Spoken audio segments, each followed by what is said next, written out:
All right, I have a fantastic activity that you can do to start to detect your lower brain showing up. This is a great journaling activity that I do with my clients, and I see them learning so much from this process. So, what we want to do is first off, we want to be totally honest with kind of how we eat, what we enjoy eating. And then we want to sit down with a regular notebook, nothing fancy. We're talking $2 here, a notebook and a pencil. Draw a line down the middle of the notebook. On the left-hand side, you're going to write out your planned day of eating. So what you're planning to have for breakfast, what you're going to take with you to work for lunch. If you're somebody who tends to like a little sweet treat after lunch, you're going to write that down. You're going to write down what you're planning to make for dinner that night, or if you're going to go out to a restaurant, you're going to write all that down. If you're somebody who tends to have an evening treat, you're going to write that down. You're going to be totally honest, very compassionate with yourself. You're going to say, this is what a normal day of my preferred eating, and I realize it doesn't have to be perfect. This is just my plan. Then on the right side of the paper, on the other side, when you cross over the line, you're going to put a check mark when you actually eat the things you planned. So I had my normal oatmeal and blueberries and whatever for breakfast. Great, check mark. But then let's just say somebody brought donuts into work and you heard your lower brain chatting, hey, you know what, we could have a donut now and we'll be better behave later today, or whatever it says for you, or you're so stressed, go ahead and have a donut. What's it going to hurt? Whatever goes on, okay? What you would do, you would write down donut and you would highlight it with like a yellow highlighter, green highlighter, and all of these little highlights that show up through the day, these are your lower brain showing up in your day.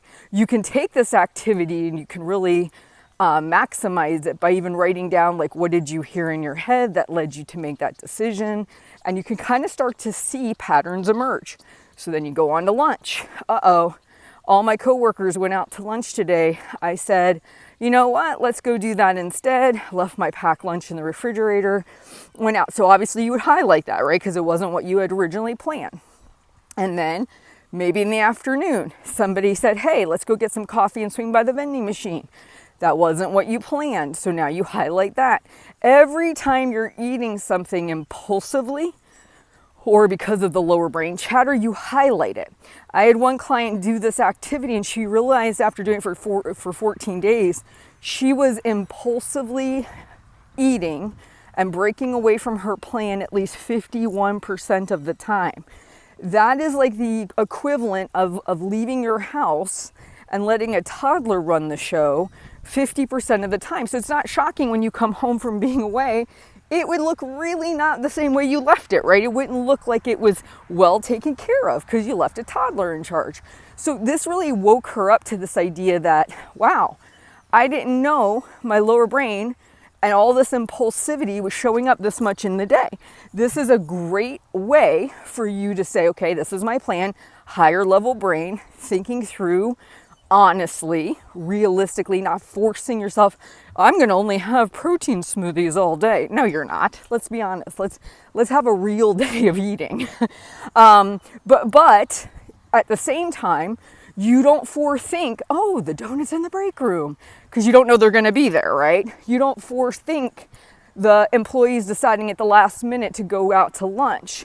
You don't forethink a lot of these other impulsive food decisions. They just show up through the day, okay? So it's you thinking really well through, you're looking at your normal habits and behaviors, laying out a solid day of eating, and then over on the right side of the paper, check it off when it happens. And when it doesn't happen, or when you eat impulsively or listen to your lower brain, you highlight it. After about 14 days of doing this, you should have a percentage. You should have an amount of highlights that you can quantify this. So you can start to then make improvements. And how does that happen? Delayed gratification, right? Oh, I hear you, lower brain. You're suggesting I eat the donut because I'm having a really stressful morning at work today. I think what I'll do is I'll save a donut because they're super special. and I will plan it into my day tomorrow. Or maybe later today when I would have my normal treat, I'll swap it out for this, right? It brings awareness to what you're doing, all right? Mindfulness. I hope this technique helps you as much as it's helped my clients.